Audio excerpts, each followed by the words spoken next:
Wow, laki.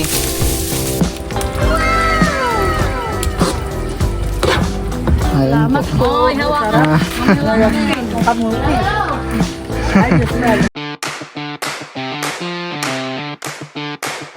Hello po, welcome po sa akin channel. Ngayon po ay ako po ay kukuha po ng kamuting kahoy dito po sa fish pond at kami po ni Milot ay magluluto ng binagkat. Ako po ay magtitingin na po muna ng mga kamuting kahoy dito at ako nakapagdalang itak. Kaya ako ay kukuha muna sa fish pond. Ay, hindi na pala. At ayan po yung kamuting kahoy. Malalaki na po. Hindi ko po alam kung saan yung kukunin ko dito at yung iba po ay masukal.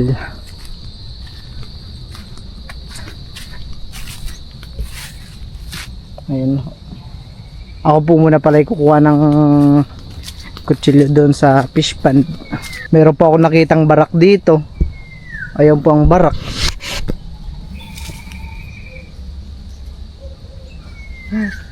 Nagulat po ako kung ano, malaki din po yung barak. Ayun ho.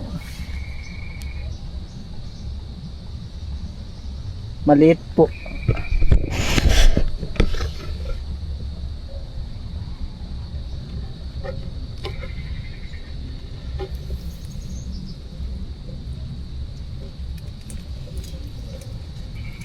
Tawag po pala sa amin nun ay barak. Bayawak. Ako po muna titingin ng kutsilyo. Dito rin pala ay malalaki na rin po pala yung ano,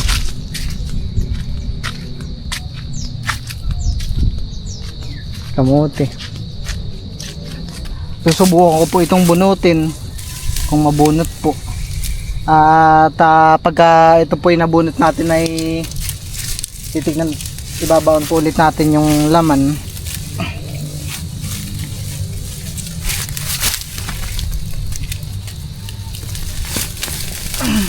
Ayan po.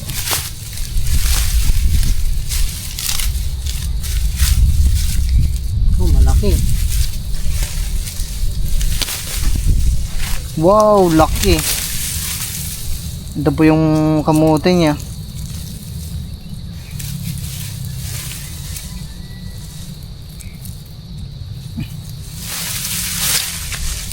Ito guys, yung kamote niyang kahoy. Dalawa. Tatabi po natin yan.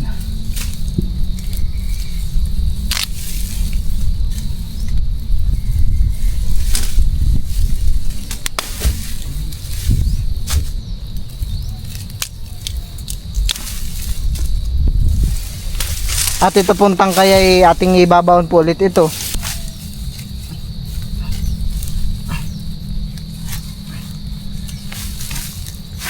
Kapag po ay ang papa ay kumuha ng kamuting kahoy ay binabalik din po agad yung ugat.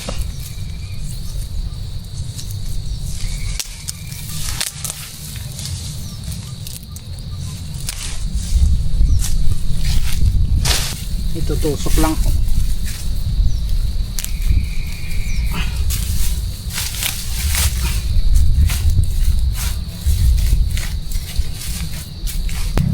Susubukan po ulit natin itong bunutin. Ito naman po ay malambot ang lupa.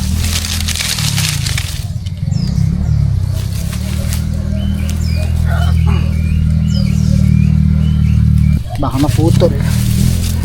Tayin ko po ng kaunti.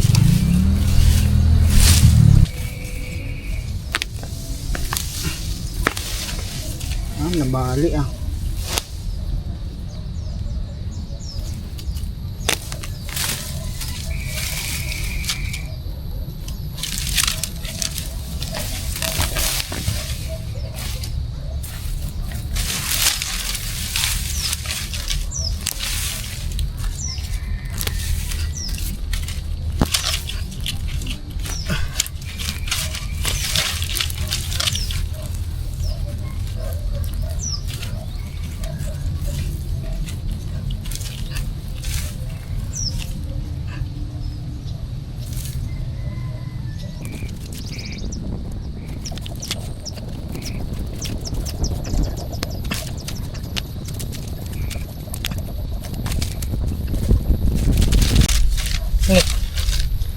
Wala na pala. Ito po pala yung kaputol nan. Babaon ko po ulit ito. Kala ko may bunga pa.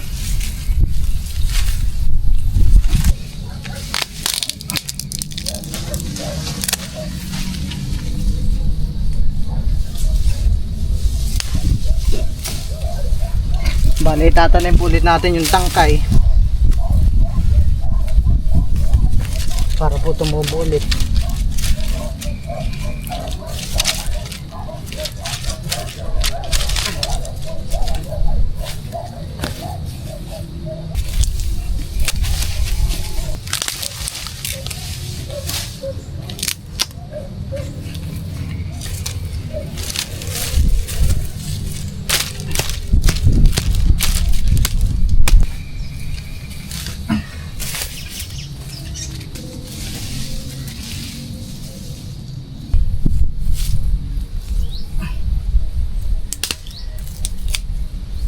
At ito po yung aking nakuwang kamote.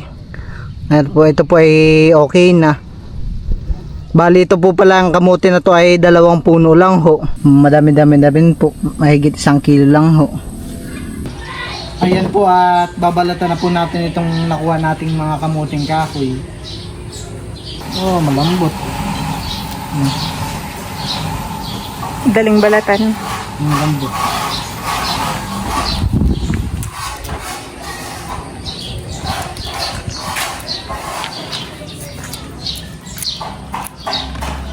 Ayan po at ito na po lahat ng mga kamuting kahoy na nabalatan ko.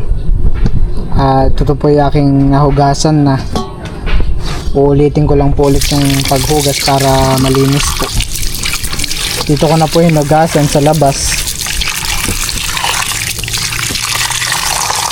Madami-dami rin po.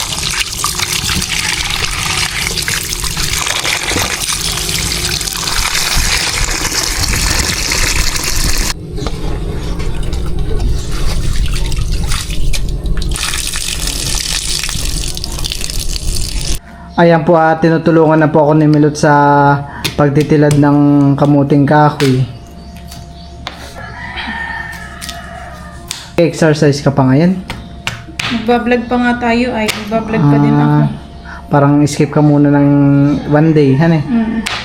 Okay lang naman yun. Tayo ilang araw nang walang upload. Si Milot po muna, hindi po muna mag-exercise ngayong araw. Galaw ka naman, napapagod. Pero mamaya i-try kong maglakad-lakad dun sa taas. Sa Kahit dyan sa labas, oh. Dun sa ano, basta kahit 5,000 steps man lang. lakad-lakad ka lang dyan pabalik-balik sa ano. Okay lang yung kamuting kahoy? Lalaki nga eh. Hirap tila din. Dapat may... Nasa magay ating itak na malaki. Ay, yung itak na malaki kaunti. Hindi kaya din nila napapasatan. Parang nandoon. Ayan po at ito na po yung ating kamuting kahoy.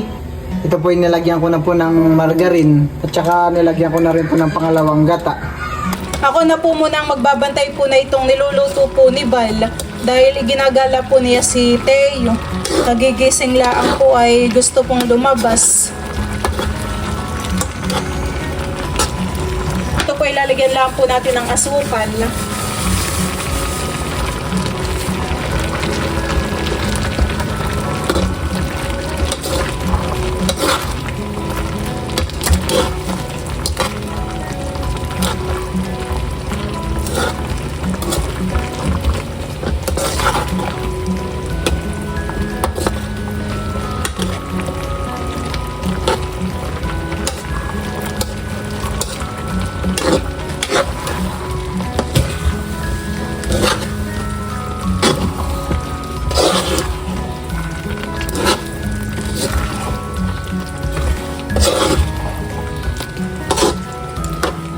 Pwede na po itong lalagyan po ng kakanggata. Ayan po.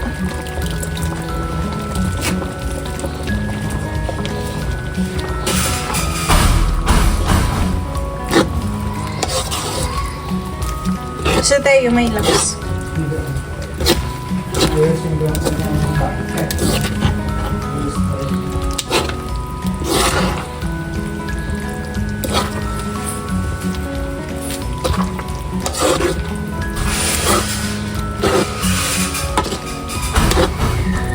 po ay lalagyan ko din po ng milk powder.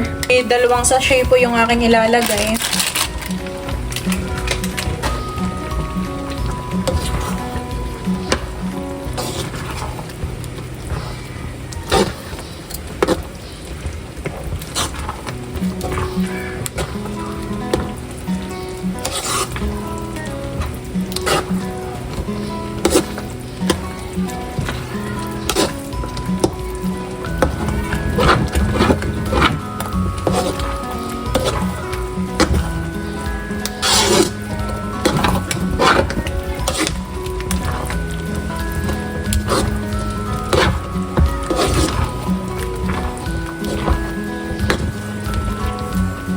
Si Milot po yung nakaluto na ng binagkat.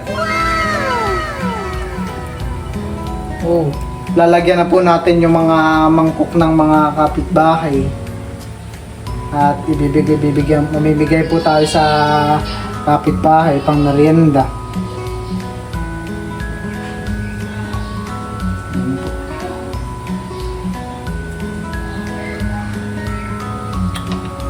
Ayan po at ready na po itong ating ibibigay sa kapitbahay. Ko na po matandaan kung kanina po yung ibang mangkok dyan. Ay tita, kanina po pala mangkok ito. Hindi ko matandaan. Ay, akin ito ah. Sa inyo po yan. Kay tita Huya po pala yung isa. Ito yung jacket. San, Alisa, kulay blue. Ito jacket yan. Kulay blue. saan po eh? Ito nga pala. Salamat po. Mamabal na si Nene. Ayun po. Po. Hawakan. Ang kamuti. Ayos lang. Thank you po. Yung kulay green ay kay Tita Adjaw. Kaya po natandaan ko kay Tita Adjaw. Salamat. Kanina po ito. Salamat po. Kanya-kanya na lang. Kanina po kaya ito Tita Huya. Yung kila Ate Madel. Saan po? Sarili wala pulo yan ah. Ah, Kukunin ko na ito kay Madel. Salamat sige po. po. Ay, Gusto na lang mo. ito naman po isang mangkok ay kila Lula daw ko. Nandito na po si Maloy. Ay, oh, mahulog. Matapon pa. Ate Isel, ito po yung binagkat. Ito po yung mangkok ninyo. Apo. Salamat. Sige po. Ayan guys, titikman ko na po itong niluto ni Milot na binagkat. Merienda po tayo. Mamaya niya- na ako si Tay. Karaga pa ni Milot. Nag-iiyak po kapag ibinababa. Masarap daw, sabi nila Ate Huya. Malapot. Sakto lang din naman, han eh. Sarap. Hindi matabang. Hindi, sakto lang. 9. 9.5. 9.5 ang rate. Iyak-iyak na lang si Tay. Gusto isa lang. Antingin ni Tay. Sarap. Maganda po. Tayo mag-break na! Kuya, ba't tayo mag-break na? Ha? Tayo na mag-break na. Ang sarap ng ano. Yung parang sauce niya. Malapot. Day, mat gusto magpababa na ni Tayo. may May mga mga kalaro laruan na eh. Dito, dito. Nung walang kalaro eh, gusto eh. Karga. Magminganin si Tayo. Maigi. Alam mo ang nilagay ko lang, di ang gatas Kim. 2 powder. Yung 2 lang ang nilagay ko. Hindi ko nilagay yung sa condense at baka masyado ng matamis. Sakto lang. Sarap. Creamy. Alam, natitibay siya ni. Ang Siya maligay. natutulog. Siya yung ititilan. Si Papa ay nasa palaisdaan pa. Mamaya siya magmerienda. Ay, babay! Uy! Uy! Ano? Hinawakan ko ulit siya, kaya po natungga. Hindi. Siya na mapapatok. Parang kanya, kaya po. Merienda po tayo. Masarap nga ha. Maligat. Ano mali? Malapot.